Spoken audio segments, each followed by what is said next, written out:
jovens, adultos e idosos. Não importa a idade, uma boa autoestima é fundamental e está diretamente ligada com a saúde. Os distúrbios alimentares têm se tornado consequências perigosas que colocam em risco a vida de muitas pessoas. Essa má relação com a comida está relacionada com fatores nutricionais e também psiquiátricos, podendo se apresentar de várias formas. Os principais transtornos alimentares são responsáveis por causar mudanças radicais no comportamento, como explica a psicóloga Fabiola Bock.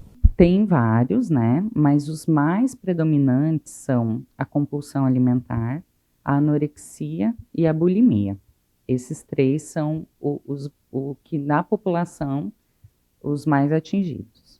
Assim, a compulsão alimentar, eu acho que é a que mais no senso comum as pessoas estão acostumadas, né? Eu já ouvi pessoas falando que tem episódios de compulsão, ou eu sou uma pessoa compulsiva na alimentação.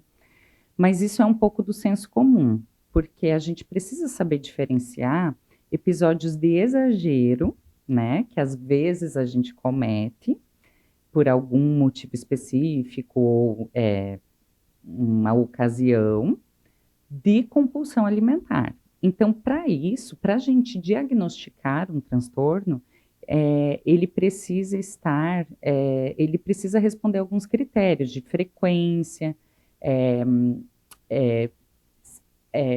mínimo de tempo que isso ocorre, né? Então, por exemplo, a compulsão seria um episódio ou vários, né, episódios, algo que a pessoa lida ali durante alguns meses, por um período de tempo na vida, que ela simplesmente come tudo que aparece na frente. A anorexia já é um medo intenso de engordar, um medo da comida, uma relação assim completamente disfuncional com a comida. Então, o paciente anoréxico, ele faz de tudo para se esquivar das refeições, foge de situações sociais, né? E evita se alimentar e aí, dentro da anorexia, nós temos padrões, né, específicos para olhar se esse paciente atinge os critérios diagnósticos, né, ou se às vezes é só uma questão de observação. Então, para isso, a gente precisa avaliar com mais profundidade, né? E a bulimia. A bulimia, tem pessoas às vezes que confundem um pouco a anorexia com bulimia, né?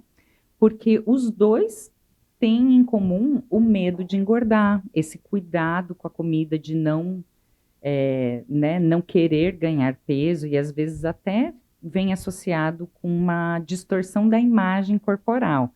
A pessoa se enxerga muito maior do que ela é, né? Ou se olha no espelho e acha que sempre está gordo, né? Sempre está gorda. Então, a bulimia, ela tem compulsão alimentar, então a pessoa come bastante, se arrepende e faz comportamento compensatório, como vomitar, ou utilizar laxantes, ou fazer exercícios físicos muito intensos para compensar o exagero que ela cometeu. Durante a pandemia do Covid-19, os padrões de beleza estabelecidos pela sociedade atingiram ainda mais o psicológico das pessoas, principalmente das mulheres. A frustração por diversos motivos auxiliaram no desenvolvimento de distúrbios alimentares. Durante a pandemia, né, nós vimos um fenômeno, alguns fenômenos acontecerem, né? Um deles foi a questão que a internet, né, se tornou algo assim muito além, né? Por exemplo, mídias sociais foram muito mais consumidas durante a pandemia por várias razões, né? Uma que as pessoas estavam trancadas em casa, o aumento da ansiedade, né? Então, o comportamento de estar na internet, online, aumentou. E isso, consequentemente, muitas pessoas em busca, né, desse corpo perfeito, dos fakes, né, da vida de mídia social que acabam influenciando muito o comportamento das pessoas, né? Então, aquele medo ou de engordar ou dentro da pandemia também se viu a questão de compulsão, né? esse adoecimento relacionado à depressão, ansiedade, que geraram aumento de peso em várias pessoas também, não só o medo de engordar, ou como os exageros, né?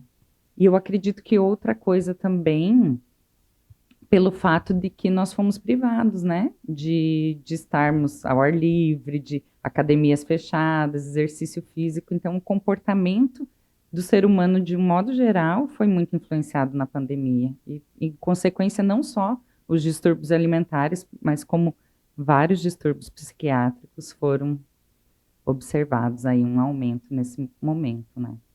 Não existe fator único. Esses transtornos, apesar de mais predominantes em jovens e mulheres, também podem atingir homens e pessoas de qualquer idade. O tratamento, né, em primeiro lugar, precisa as pessoas estarem um pouco mais cientes, né, de alguns sinais, né, de que pode estar passando por algo assim, né, alguém da família ou a própria pessoa. E aí a busca de profissionais, né? O tratamento, como é um transtorno, como são transtornos multifatoriais, né? Que não tem uma origem específica, mas é originado por, pode ser genética, junto com questões ambientais, né? Então, o tratamento também é multidisciplinar, né? Nós precisamos entrar muitas vezes com medicação, né? Então a pessoa precisa às vezes passar por um psiquiatra, terapia, né? Principalmente a terapia cognitivo-comportamental, ela é comprovada eficaz, é comprovada a eficácia dela nesses transtornos que a gente conversou aqui. E também, né, em conjunto com nutricionista, endócrino, né? É feito um trabalho multidisciplinar ali no tratamento desses transtornos.